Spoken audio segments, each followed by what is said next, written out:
데살로니가 전서 1장 1절에서 4절까지 하나님의 교회라는 제목으로 은혜를 받고자 합니다.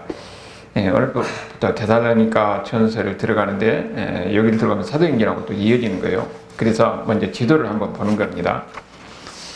지금 바울이 17장, 사도행전 17장에 보면은 바울이 2차 전도여행이 나와요. 그 2차 전도여행 때,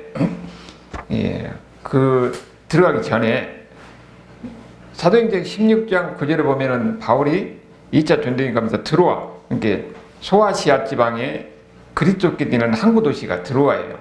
이제 드로아에서 바울이 이 북쪽에 있는 흑해 쪽으로 전도를 그쪽 방향으로 전도하러 가려고 하는데 그때 바울에게 환상이 보입니다. 환상이 보여서 마게도니아 사람이 막 손짓을 하는 거예요.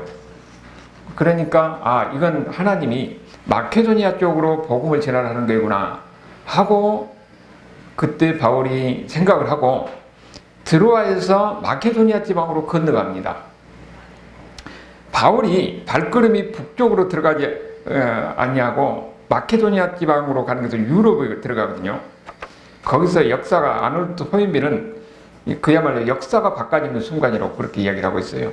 그러니까 지금 바울이 마케도니아 지방 드로아에서 발걸음을 마케도니아 지방을 하는 것이 완전히 세계 역사를 바꾸는 순간이었어요. 기독교가 들어가는 첫 관문이요. 그래서 이제 여기서 들어가서 네아폴리로 해서 빌립보로 가는 겁니다. 마케도니아 지방 그리스 지방이죠. 그리고 암비볼로로 해서 아볼로니라 해서 글씨가 잘 안 보이는데 데살로니가 있어요. 이렇게 가는데 이게 왜 중요냐 하면은 그 당시에 그 비잔틴 그러니까 로마에서 로마 대제국이요.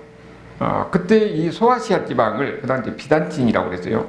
거기서 지금 로마까지 가는데 고속도로가 나 있어요. 로마 시대 때는 이 교통이 전부 다 이렇게 발달했잖아요. 로마 지역을 통치하는데.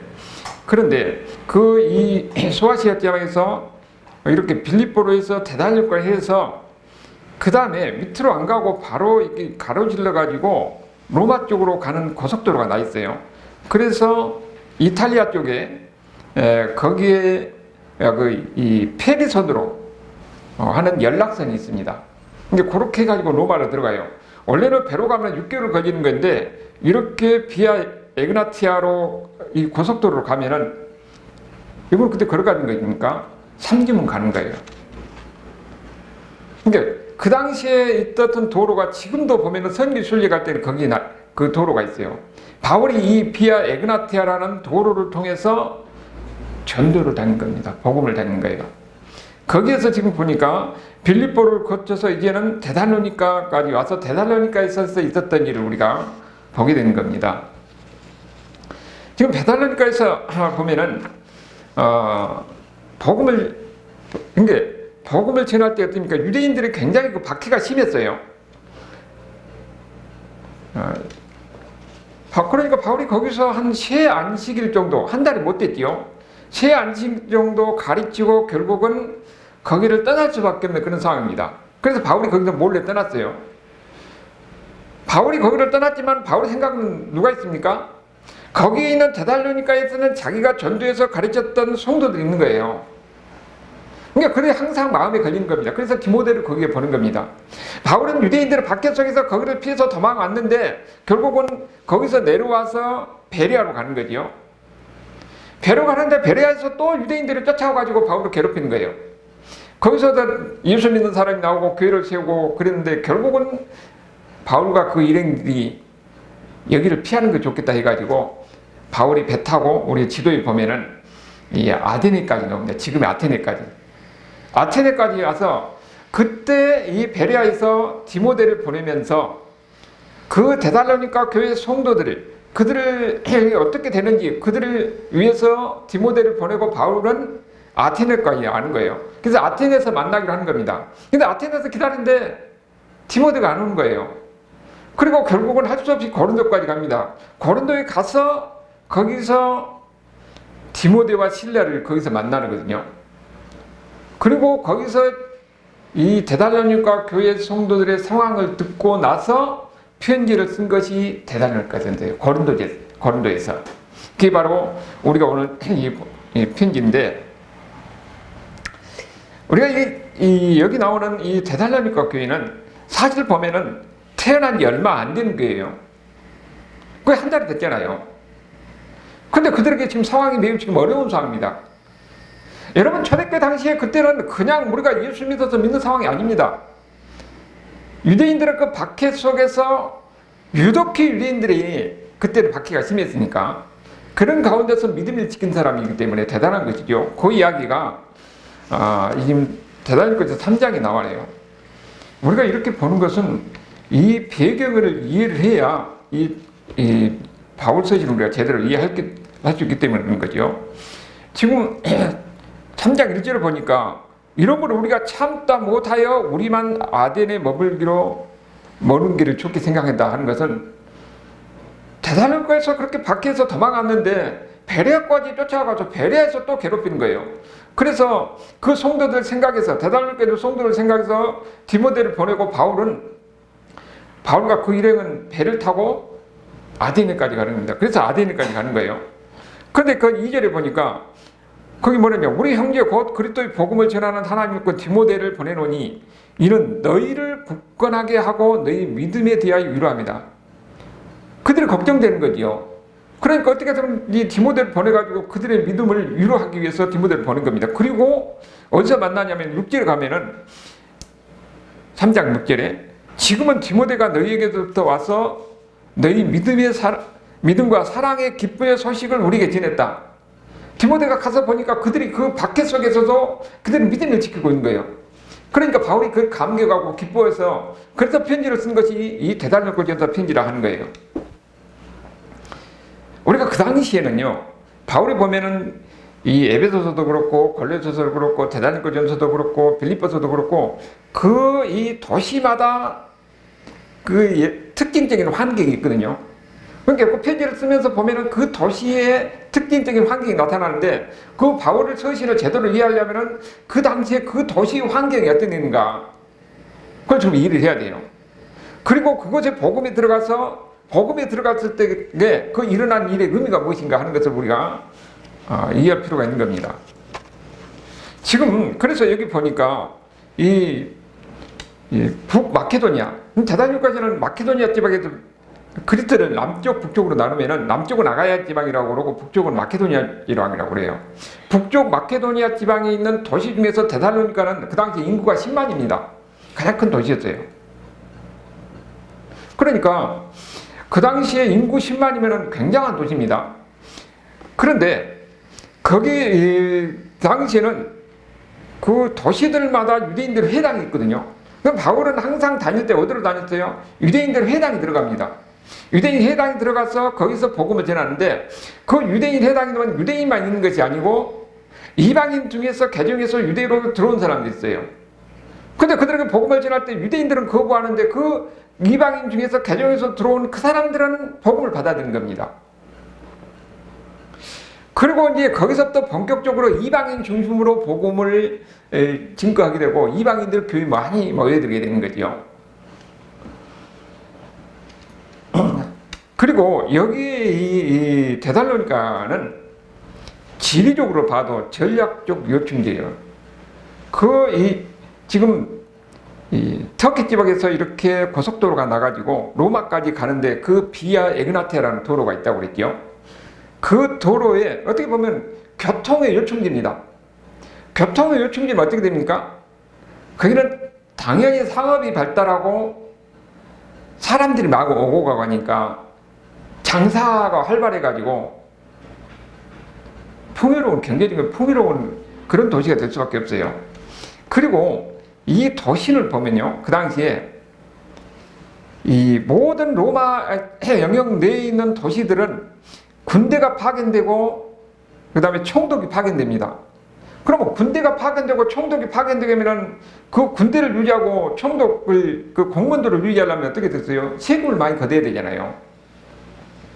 그런데 여기 데살로니가는 자유도시였어요. 자유도시는 군대도 없고 총독도 없습니다. 그 군대도 없고 총도 없으면서 자율적으로 이 도시를 모든 문제를 해결하게 돼 있어요. 그러니까 이 사람들은 어쩌냐면은 그 도시에 모두가 모여서 직접적으로 투표를 합니다. 직접 투표해서 모든 문제를 결정을 하는 거예요. 그러니까 당연히 여기는 군대도 없고 총독도 없으니까 세금 문제에서 조금 더 자유로운 거지요. 그러니까 세금 문제에서 자유롭고 모든 것을 자율적으로 서로 투표해서 결정을 하고 그러면서 더 자유를 만끽할 수 있는 도시입니다. 그러니까 그런 특징을 가지고 있어요. 그런데 이런 그 문화는 원래 로마에서 통치할 때 특히 그런 모습이지요. 그런데 항상 이 도시에는 광장이 있어요. 광장에 모여서 그들이 같이 토론하고 투표하고 정치 모든 것들 문제를 해결했어요. 근데 지금도 유럽에 보면은 항상 광장이 있습니다. 우리가 사도행전을 볼 때는 시장이라고 나오고 저자라고 나오죠. 그게 아고라라고 해요. 시장에 모여가지고 사람들이 문제가 있을 때 통치하고 그런 일이 있었어요. 그런데 우리가 사도행전을 보면은 데살로니가에서 직접 그런 일이 일어났다는 것을 우리가 볼 수가 있습니다. 그거에 어찌 보면은 사도행전 17장 그 5절을 보면 어찌냐면은 바울과 그 일행이 데살로니가 가서 거기서 이제 복음을 전할 때에 그때 유대인들의 소동을 일으켜요. 그래서 바울은 피했는데 거기에 있는 야손의 집에 침입해 가지고 야손과 그 일행을 끌어내서 광장에서 그러니까 유대인들이 불량들을 모아가지고 소동을 일으켜서 이 야손이 아마 그때 믿는 사람이었던 모양이죠. 그 사람을 끌어내가 어떻게 하냐면은 공개 재판하려고 그런 거예요. 그러니까 그 사람 누구한테 데리고 가냐면은 읍장한테 데리고 간다고 그랬어요. 읍장한테 데려가는데 이 사람 뭐라고 그래요? 이 천하를 어리석은 사람이고 그리고 이 사람이 다른 임금 가이사 위에 다른 임금이 있다고 했다는 거예요. 여기에 그 읍장들을 보면은 그 당시에 데살로니가 시에서 하나의 정치위원들입니다. 그 지도자들이죠. 그러니까 이 정치위원들을 중심으로 해서 데살로니가가 자율도시로서 기능을 하면서 다른 도시보다 세금도 적고 자유를 만끽하면서 풍요를 누리는데 만약에 거기서 소요사태가 일어나고 또 문제가 생기면은 로마 정부에 대해서 자기들이 책임을 집니다. 그러면 자유도시로서의 직위를 박탈당하고 여러 가지 어려운 문제가 생기는 거죠. 그리고 이게 읍장들은 정치적인 그 지도자로서 역할을 하는 것뿐만 아니라 종교적인 그런 대표로서 역할도 해요. 그 당시에는 로마 전 영역에는 황제 숭배 사상이 있습니다. 황제 숭배 사상이. 그런데 그 그리스 안에서는 다신교잖아요. 이게 로마 전역에도 다 다신교예요. 다신교인데 나름대로 자기를 신을 섬기는데 한 가지 로마 황제를 숭배하는 문제만은 건드리지 않았어요. 만약 그렇게 건드리면 어떻게 됩니까? 그는 반역이 돼가지고 완전히 모든 지위를 박탈하고 그런 상황까지 내몰리게 되는 거죠.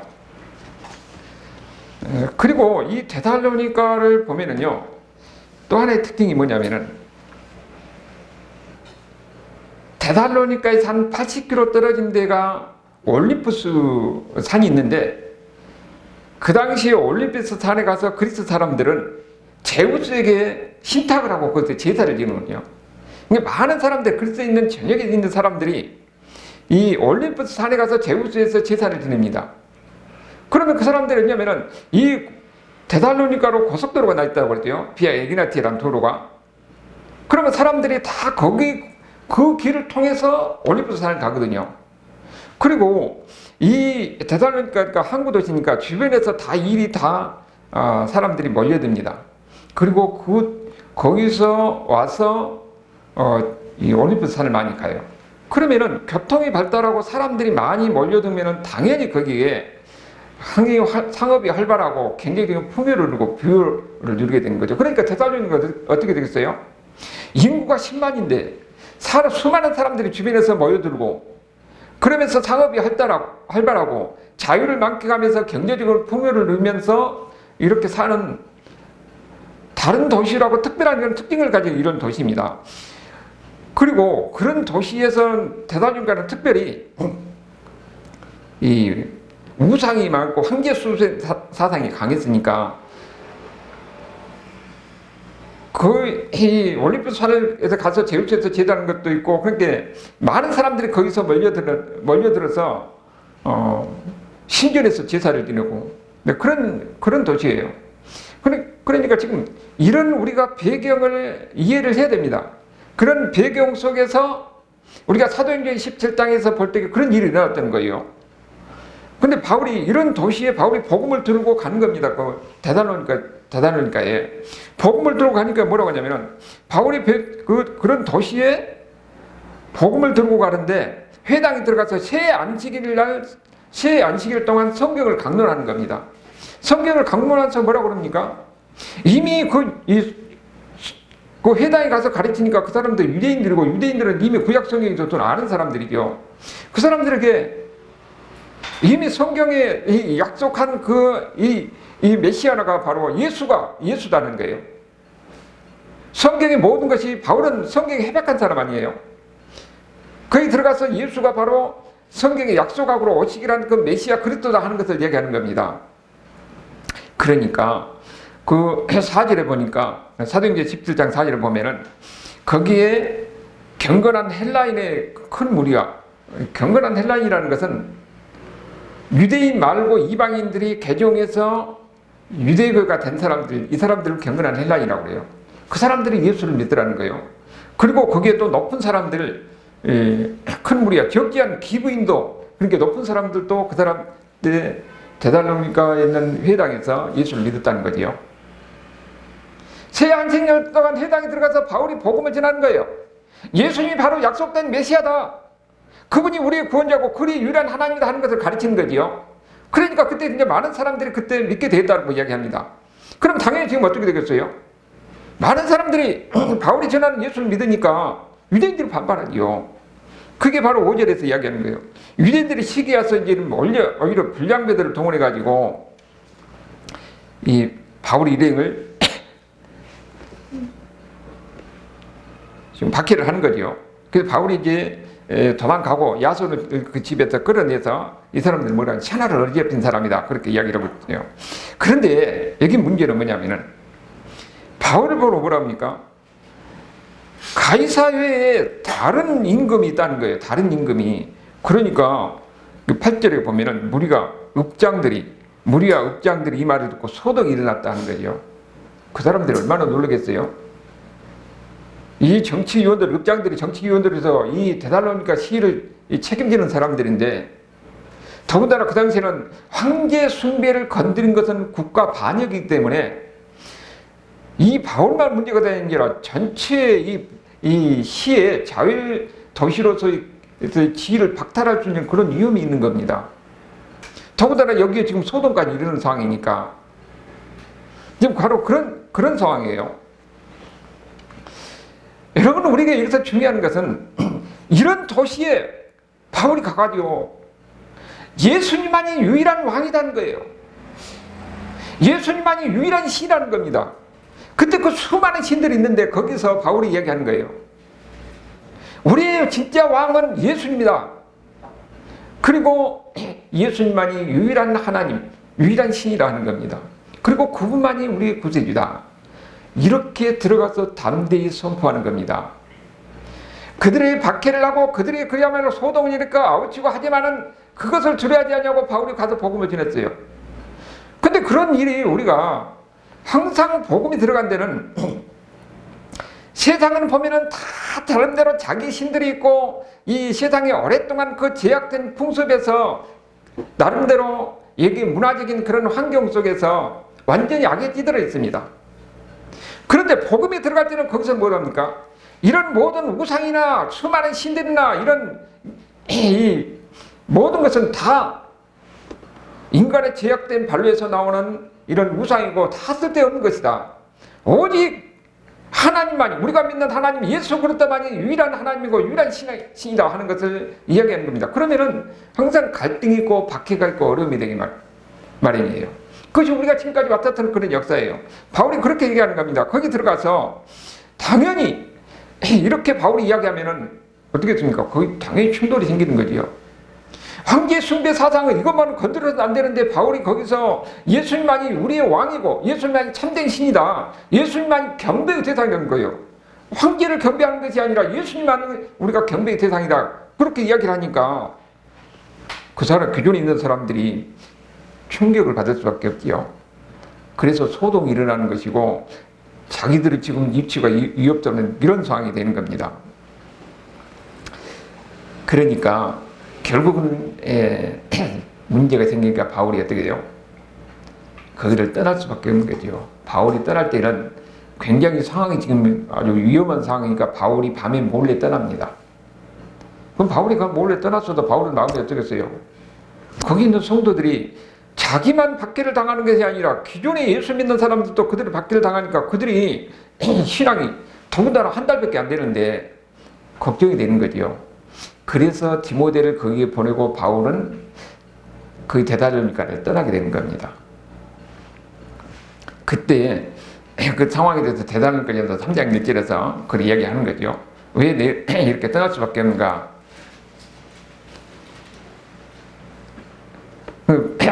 거기에서 이제 배를 타고 아테네로 가는 거죠.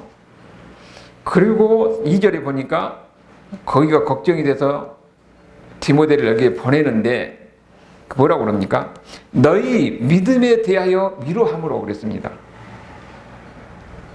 인자 믿은 지 한 달도 안 된 이들을 어떻게든지 그들의 믿음을 지키기 위해서 그들에게 바울이 데리고자 했던 디모데, 그러니까 바울이 훈련시킨 사람이요, 믿음이 견고한 사람입니다. 그걸 뭐라고 그랬습니까? 그리스도의 복음을 전하는 하나님의 일꾼이 디모데를 보낸다고 그랬잖아요. 디모데를 믿음에 견고한 사람, 하나님의 말씀에 충만한 디모데를 보내서 그들에게 믿음을 어떻게 합니까? 믿음에 대해서 위로하는 겁니다. 믿음을 견고하게 심어주고 흔들리지 않도록 하는 거예요. 그리고 뭐라고 하냐면은 아무도 이 여러 환난 중에서 흔들리지 않게 함이라. 박해가 있고 시련이 있으면은 믿음이 흔들립니다. 그런데 바울이 4절에서 뭐라고 하냐면은 데살로니가서 3장 4절에 우리가 너희와 함께 있을 때 장차 받은 환난을 너희에게 미리 말하였는데 과연 그렇게 됐다고 그랬어요. 예수를 믿으면은 환난이 있고 시련이 있고 어려움이 있다는 것을 바울이 이야기하는 겁니다. 그럼 우리는 다 어떻게 이야기하는 거예요? 예수 믿으면은 병도 고쳐지고, 예수 믿으면은 안 된 것도 잘 되고, 사업도 잘 되고, 모든 것이 자식도 잘 되고 다 잘 된다. 우리는 그렇게 이야기해요. 근데 그 말이 틀린 말은 아닌데 바울은 뭐라고 그랬냐? 예수를 믿으면은 박해가 있을 것이고 시련이 있을 것이고 어려움이 따를 것이다. 이거이 바로 복음입니다. 복음은 제약된 세상에 들어가면은 세상의 어떤 사상이라든지 생각이라든지 충돌할 수가 없는 거예요. 그러면 당연히 거기서 외부적인 사람들이 박해를 당하고 어려움을 당하게 되는 겁니다. 바울은 그것을 미리 말했어요. 그랬더니 진짜 그렇게 됐다는 거예요. 과연 그렇게 된 것을 너희가 아느니라. 너희가 네가 말한 대로 어려움이 따를 것인데, 그런데 너희가 진짜 예수를 믿고 그 신앙을 지키려고 하냐니까 유대인들의 박해뿐만 아니라 주변에서 박해가 있는 거죠. 예수님만이 유일한 하나님이고 유일한 경배의 대상이라고 그러니까 당시 있는 사람은 황제의 숭배 사상인데, 황제 숭배 사상을 거기 가면은 국가 반역되고 황제에 대한 반역 아닙니까? 자기 목숨이 괴로운 가운데 있는 거예요. 그런데 그런 가운데서도 신앙을 지킨 사람들, 박해 가운데서도 신앙을 지킨 사람들이 그 당시에 데살로니가의 성도들입니다. 그리고 바울은 여기를 자기 지금 상황이 위험해서 떠났지만은 디모데를 보내가지고 그들에게 그 믿음에서 견고하게 그런 박해 속에서 흔들리지 않도록 하기 위해서 보내는 거예요. 여러분이 우리 신앙이라는 거 초대교회 당시에 막 교회가 생기려고 할 때에 그들이 어떤 상황에서도 그들이 신앙을 지켜나가는가 하는 것을 우리가 알 수가 있습니다. 우리는 보면은 성경이 있어서 성경을 통해서 하나님에 대해서 알고 있지만 그 당시에는 이런 성경이 있었습니까? 없었습니다. 오직 바울이 전하는 그 복음을 그들이 믿고 그들이 그 신앙을 지켜나가는 거예요. 외국인 밖에 속에서 그 황제 숭배 사상이 만연하고, 그리고 곳곳에서 그리스도 신들이 그 만연한 그런 상황 속에서 많은 사람들은 나름대로 이 올림푸스에 가서 제우스에게 제사를 드리고 하는 그런 상황 속에서 오직 그를 다 버리고 예수님만이 유일한 경배 대상이고 예수님만이 유일한 하나님이다 하는 것을, 그를 지켜나가는 것은 모든 것을 각오해야 되는 겁니다. 그런 가운데서 신앙을 지켜나가는 그들을 바울이 떠나면서도 항상 노심초사하고 걱정이 돼서 디모데를 보내고 그들의 신앙을 흔들리지 않도록 했다는 거예요. 그래서 5절에 보니까 나도 참다 못하여 너희를 믿음을 위하여 그들을 보냈다고 그랬죠. 그리고 혹 시험하는 자가 너희를 시험하여 우리 수고를 헛되게 할까 그랬어요.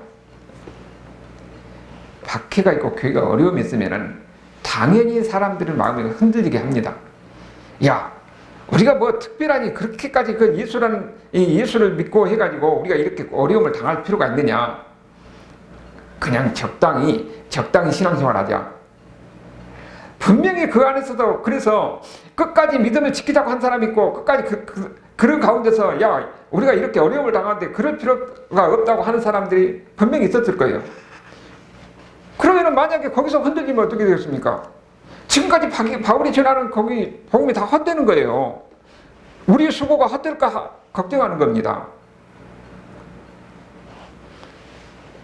우리가 이 믿는다는 것이 무엇인가 하는 것을 다시 한번 우리에게 가르쳐 주는데, 믿는다는 것은 황제를 인정하지 않는 거예요. 황제를 신으로 인정하지 않는 겁니다. 예수님만이 유일한 하나님이다. 예수님만이 유일한 구세주다.